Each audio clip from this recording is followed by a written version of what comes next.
بسم اللہ الرحمن الرحیم۔ السلام علیکم دوستو، دنیا بھر کی خبروں میں آج آپ سنیں گے، لیکن اس سے پہلے اگر ہو سکے تو لائک، سبسکرائب اور بیل آئیکن کا بٹن ضرور دبا لیں، شکریہ۔ آذربائیجان کی کامیابیاں، 95 گاؤں، 1 قصبہ اور 3 شہر آرمینیا کے قبضے سے آزاد۔ صدر ٹرمپ سے سعودی عرب میں G20 اجلاس کے بائیکاٹ کرنے کا مطالبہ۔ یہ کوئی ریئلٹی شو نہیں ہے، براک اوباما کی صدر ٹرمپ پر تنقید۔ کینیڈا کے وزیر اعظم ٹروڈو پر اپوزیشن جماعتوں کا عدم اعتماد۔ کورونا پر تحقیق کے لحاظ سے سعودی عرب پہلے نمبر پر۔ دوسری شادی کریں اور 1 کروڑ قرض حاصل کریں۔ ترک صدر رجب طیب اردوان کی تنخواہ میں اضافہ۔ FATF پر سعودی عرب کی پاکستان کی مخالفت۔ نواز شریف، احسن اقبال اور فواد حسن فواد کے خلاف نیا کیس۔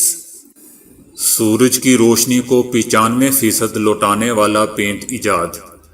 بہار کے الیکشن میں مدرسے اور پاکستان یاد آنے لگے۔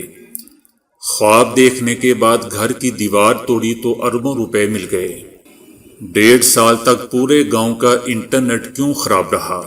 تو آئیے چلتے ہیں اب خبروں کی تفصیل کی جانب۔ آرمینیا کے ساتھ جاری لڑائی میں آذربائیجان نے اب تک 95 گاؤں، 1 قصبہ اور 3 شہر آرمینیا کے قبضے سے آزاد کروا لیے ہیں۔ پاکستان میں تعینات آذربائیجان کے سفیر علی علیزادے نے ایک ٹویٹ میں بتایا ہے کہ گزشتہ روز آرمنائی قبضے سے مزید 24 دیہات اور 1 شہر زنجیلان کو آزاد کروا لیا گیا ہے۔ انہوں نے بتایا کہ اس لڑائی میں اب تک مجموعی طور پر 95 گاؤں، 1 قصبہ اور 3 شہر آرمینیا کے قبضے سے آزاد کروائے جا چکے ہیں۔ ان کا مزید کہنا تھا کہ جنوبی قفقاز میں تب تک امن و سلامتی نہیں ہو سکتی جب تک آرمینیا جارحیت بند نہ کرے اور آذربائیجان کے مقبوضہ علاقے آزاد نہ کرے۔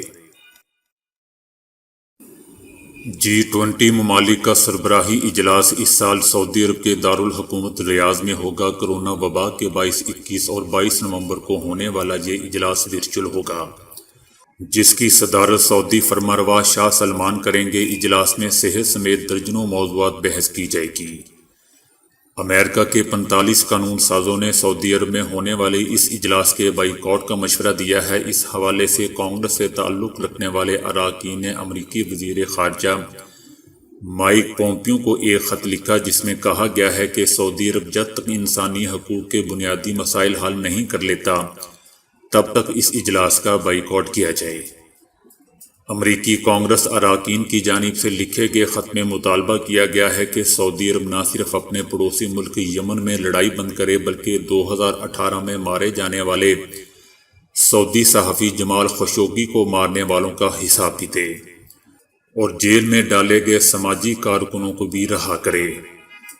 کانگریس کا مزید کہنا تھا کہ سعودی عرب مسلسل انسانی حقوق کی خلاف ورزی کر رہا ہے اور ایسے کسی بھی ملک کو اس اجلاس کی میزبانی کی اجازت نہیں دینی چاہیے۔ دوستو، G20 سربراہی اجلاس کی میزبانی اگر سعودی عرب سے واپس لی گئی یا اس کا بائیکاٹ کیا گیا تو اس سے سعودی عرب کو کافی شرمندگی کا سامنا کرنا پڑے گا۔ جو بائیڈن کی جانب سے فلاڈیلفیا میں ایک جلسے سے خطاب کرتے ہوئے براک اوباما نے تنقید کی بارش کرتے ہوئے صدر ٹرمپ کے تفرقہ پھیلانے والے بیانات، اوول آفس میں ان کا ٹریک ریکارڈ اور سازشی نظریات کو ری ٹویٹ کرنے کی عادت کو ہدف بنایا۔ براک اوباما کا کہنا تھا کہ صدر ٹرمپ نے کوئی کام کرنے یا کسی کی مدد کرنے میں کوئی دلچسپی ظاہر نہیں کی۔ 2 مرتبہ صدر رہنے والے ڈیموکریٹک پارٹی کے مشہور شخصیت براک اوباما کورونا سے نپٹنے کے لیے صدر ٹرمپ کے اقدامات پر تنقید کی اور کہا کہ صدر خود کورونا کا شکار ہو گئے۔ انہوں نے کہا کہ صدر ٹرمپ اچانک سے ہم سب کی حفاظت نہیں کریں گے، وہ اپنی حفاظت کے لیے بنیادی اقدامات بھی نہیں اٹھا سکتے۔ براک اوباما نے صدر ٹرمپ کے ماضی میں ریالٹی شو کی میزبانی کرنے کے دور کی جانب اشارہ کرتے ہوئے کہا کہ یہ کوئی ریالٹی شو نہیں بلکہ خود ایک حقیقت ہے، کیونکہ وہ اپنے کام کو سنجیدگی سے کرنے کے لیے خود کو نااہل ثابت کر رہے ہیں۔ کورونا کے پھیلاؤ کے دوران جو بائیڈن مہم کی جانب سے نکالا گیا اپنی نوعیت کا سب سے بڑا دوستو یہ جلسہ تھا۔ 4 سال قبل براک اوباما نے انتخابات سے ایک روز قبل اس وقت کے ڈیموکریٹک نامزد امیدوار ہیلری کلنٹن کے ساتھ فلاڈیلفیا میں ایک ریلی میں شرکت کی تھی، تاہم صدر ٹرمپ بہت تھوڑے سے فرق سے اس انتخابات میں جیت گئے تھے۔ کینیڈا میں اپوزیشن جماعتوں کی جانب سے عائد ہونے والے الزامات کے بعد جسٹن ٹروڈو کی حکومت کا تختہ الٹنے کا خطرہ منڈرا رہا ہے۔ اپوزیشن جماعتوں نے مطالبہ کیا ہے کہ کورونا کی وبا سے نپٹنے کے نام پر دیے جانے والے کانٹریکٹ کی تحقیقات کی جائیں اور دیکھا جائے کہ جسٹن ٹروڈو نے کیوں اپنے دوستوں پر کرم نوازیاں کی ہیں۔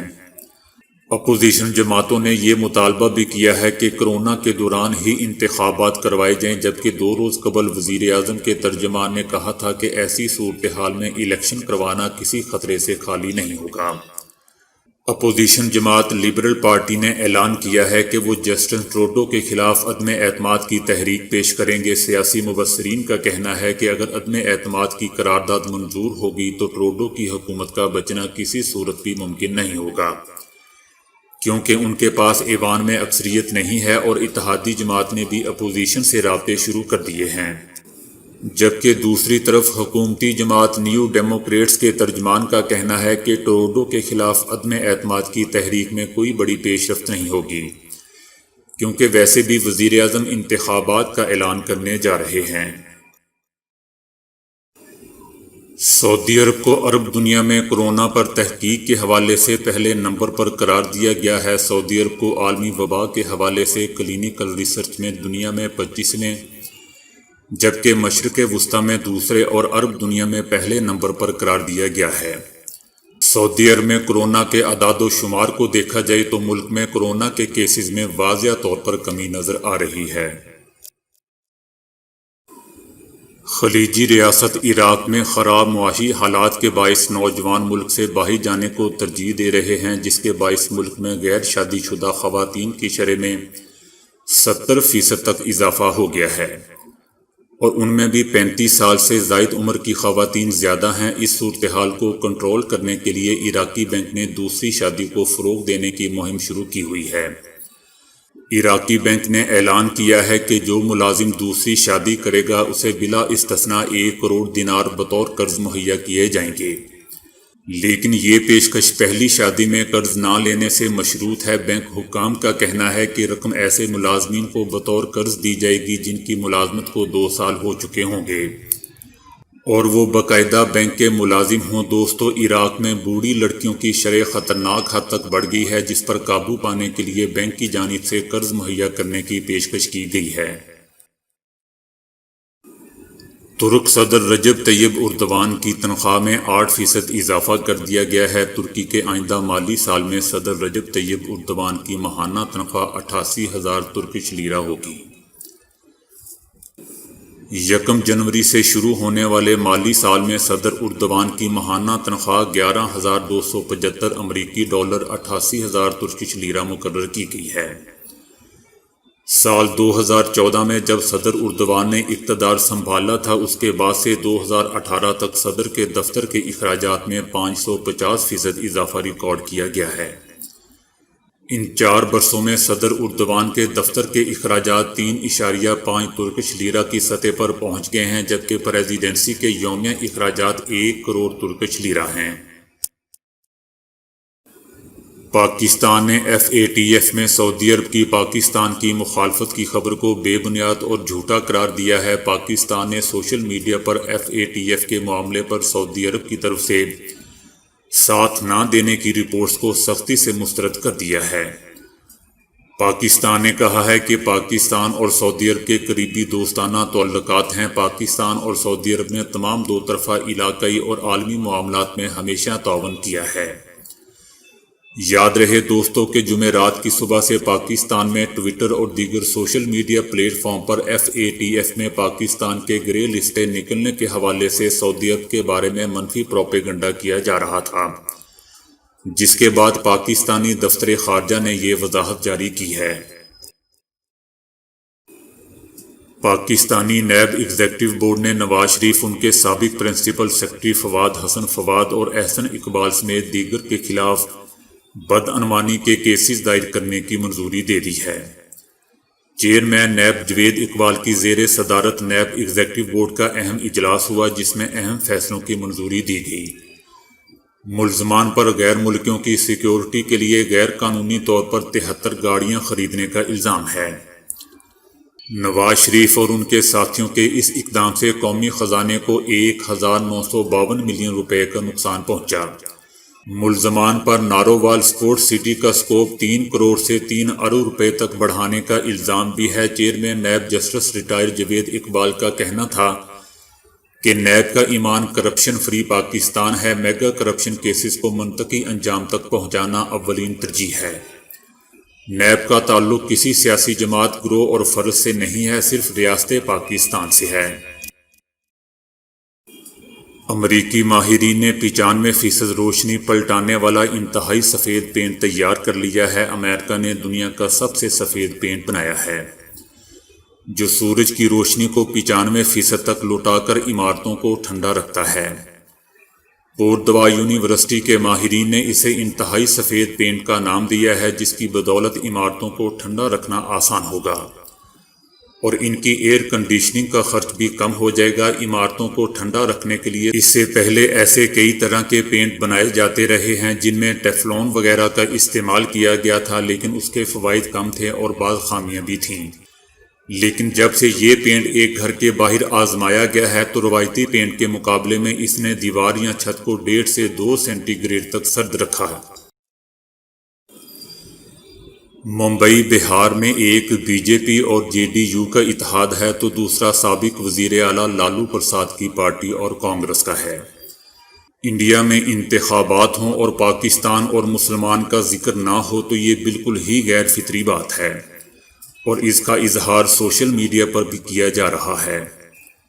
ان دنوں انڈیا کی شمال مشرقی ریاست بہار میں اسمبلی انتخابات کی سرگرمیاں اپنے عروج پر ہیں، جبکہ ملک بھر کی مختلف ریاستوں میں 56 اسمبلی سیٹوں پر ضمنی انتخابات بھی ہونے والے ہیں، جس سے سب سے زیادہ 28 سیٹوں پر وسطی ریاست مدھیہ پردیش میں انتخابات ہو رہے ہیں۔ بہار میں انتخابات کسی تہوار کا سماں رکھتے ہیں اور بہار میں 2 کیمپ پہلے سے ہی موجود ہیں۔ وزیر اعظم نریندر مودی نے قوم سے اپنے خطاب میں کہا تھا کہ لاک ڈاؤن اگرچہ ختم ہو چکا ہے لیکن کورونا ختم نہیں ہوا۔ الیکشن کمیشن بھی احتیاط کی دہائی دے رہا ہے، لیکن بہار کی ریلیاں یہ ثابت کرنے پر تلی ہوئی ہیں کہ ریاست میں کورونا نہیں ہے۔ اتر پردیش کے وزیر اعلیٰ بہار کی ریلیوں میں این ڈی اے کے امیدوار کے لیے ووٹ مانگتے نظر آ رہے ہیں۔ انہوں نے اپنی ریلی میں کانگریس پر اور مسلم رہنما اسد الدین اویسی پر پاکستان کو خوش کرنے کے الزامات عائد کیے۔ آل انڈیا مجلس اتحاد المسلمین کے رہنما اسد الدین اویسی کی پارٹی بھی بہار کے انتخابات میں حصہ لے رہی ہے۔ اسد الدین اویسی نے وزیر اعلیٰ کو چیلنج کیا ہے کہ اگر وہ سچے یوگی ہیں تو 24 گھنٹوں میں اس کا ثبوت مہیا کریں۔ مدھیہ پردیش کی وزیر اوشا ٹھاکر نے میڈیا سے گفتگو کرتے ہوئے کہا ہے کہ سارے یہ لوگ مدرسے میں پلے اور بڑے ہیں۔ ان کے اس بیان کو معروف صحافی اور عام آدمی پارٹی کی جانب سے لوک سبھا کے سابق امیدوار اسوتوش نے ٹویٹ کرتے ہوئے سوال کیا کہ انتخابات آتے ہی بی جے پی کو مدرسہ اور پاکستان کیوں یاد آنے لگتے ہیں؟ غریبی بے روزگاری پر یہ رہنما کیوں نہیں بولتے؟ امریکہ میں نیکولس شخص کو ایک خواب آیا جس میں اسے گھر کی دیوار میں جھانکنے کا اشارہ کیا گیا۔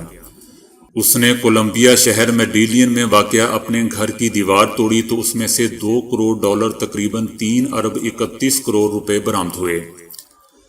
اتنی خطیر رقم ایک پلاسٹک بیگ میں ڈال کر دیوار کے اندر چھپائی گئی تھی۔ نیکولس نے مقامی میڈیا سے گفتگو کرتے ہوئے بتایا کہ مجھے خواب میں بتایا گیا کہ رقم کی تلاش کے لیے مجھے گھر کی کون سی دیوار کے اندر دیکھنا ہوگا۔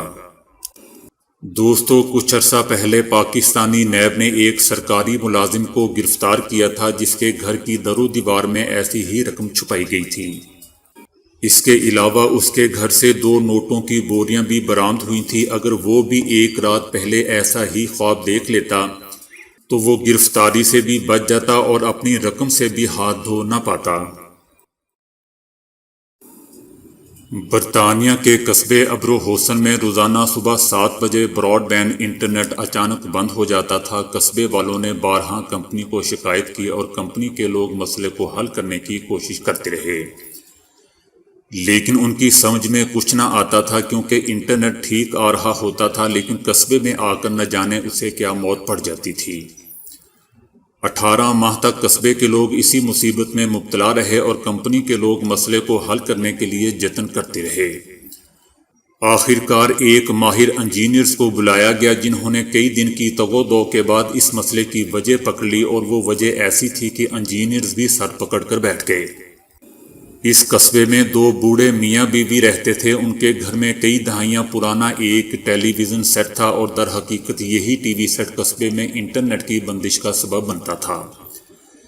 انجینئرز نے آلات کی مدد سے معلوم کیا کہ ایک برقی شور ہے جو براڈ بینڈ کے سگنلز میں رکاوٹ بنتا ہے۔ یہ برقی شور روزانہ صبح 7 بجے شروع ہوتا ہے اور چند گھنٹے تک جاری رہتا ہے۔ انجینئرز نے آلات ہی کی مدد سے اس برقی شور کا سراغ لگایا تو یہ بوڑھے میاں بیوی کے گھر سے ہی آ رہا تھا۔ جب انجینئرز نے چیک کیا تو یہ شور ان کے ٹی وی سیٹ سے آتا تھا۔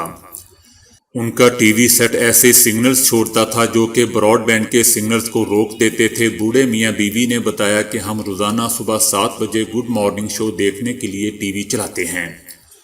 ہمیں احساس نہیں تھا کہ ہماری ہی وجہ سے قصبے کے لوگ روزانہ صبح انٹرنیٹ سے محروم ہو جاتے ہیں۔ تو دوستو آج کے لیے اتنا ہی۔ ویڈیو کو لائک اور شیئر کرنے کا بہت بہت شکریہ۔